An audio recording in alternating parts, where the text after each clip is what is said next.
When I was 21, it was an exciting time in my life as I became engaged. While I was engaged to the father of my children, he confessed to me that he had had an issue with looking at pornography in the past. This was pre internet times, but his parents had a satellite dish that didn't scramble the inappropriate material. His first exposure was at the age of 10. When he confessed to me, I said, "That's okay. We'll get married and you won't need to look anymore." At the time, I didn't realize how deeply pornography affects young minds. We were married for over 21 years and had 6 children together before he left me for an affair partner. His pornography addiction not only harmed his relationship with me, but his relationship and ability to connect with our children.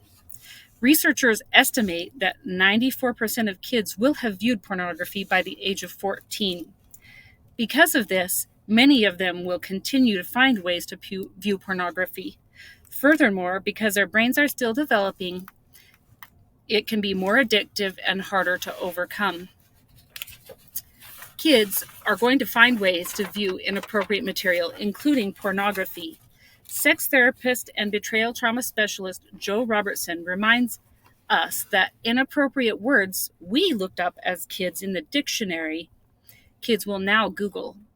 What used to be natural development through puberty and adulthood is being changed by technology and the availability of pornography. This is how kids are teaching themselves about relationships and intimacy. Kids are curious about sex, which is natural and healthy.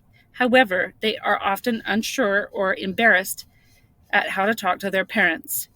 Starting the conversation when they are young is the first step in helping them to feel comfortable talking to you about a sensitive subject. Next, you need to talk to your children about pornography. Make a plan and realize it is important to be calm and communicate in a way that they will feel comfortable asking you questions instead of looking online. Having access to technology is a positive and a negative. Communication has changed in the younger generations. However, it is never too late to open up with your kids about the good and bad things they will encounter. It is not a question of if they will encounter it. They will encounter it. Adolescent brains are still developing, and the younger the exposure to porn, the more addictive it is and the harder it is to overcome.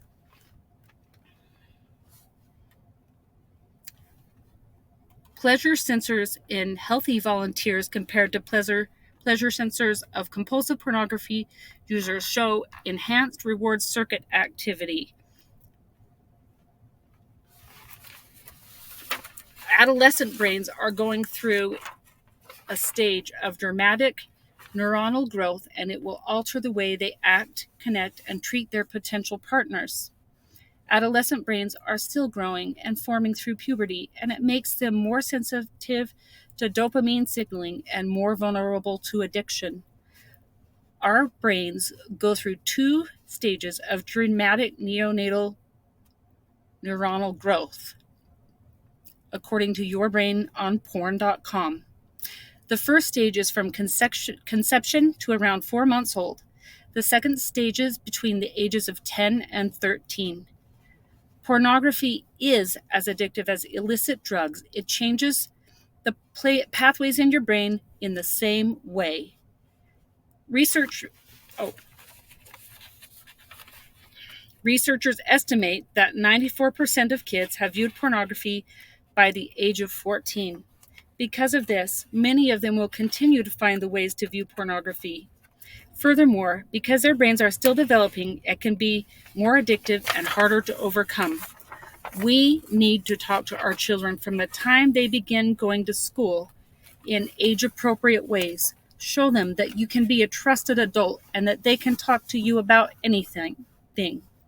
If you know anyone that is struggling with this type of addiction, there are a lot more resources and research available to help them overcome and continue to grow in healthy ways. I recently received an email from my 13-year-old son's computer science teacher. She was mentioning that he was suggesting to his classmates to use a VPN to avoid the filters the school has. Even when you talk with your kids about pornography and the effect it can have on them, they might sometimes be like my child, a little bit naughty and always trying to find ways around it. Ultimately, my former spouse leaving helped me to open up a dialogue with my children. If you struggle with knowing how to open up a discussion with your children, fightthenewdrug.org has a blueprint that you can follow based on their age and the material that you want to discuss with them, and will help you to come up with a plan. I want to encourage you to talk to your children about pornography. There is no better time to recognize the need for open communication than now. And if you do have a child that is struggling, now is the time to choose a new course and reset the neural pathways in a better future. I am going to put on the last page what I would have also put for a handout if this had been a live presentation, because there are many resources available nowadays to help with overcoming pornography addiction. And this is a subject that I feel so strongly about because of the experiences that I've gone through as a wife and as a mother. I have 5 boys and 1 daughter, and I know that every single one of them has been exposed to pornography. And I'm so thankful that I've been able to have an open communication with them.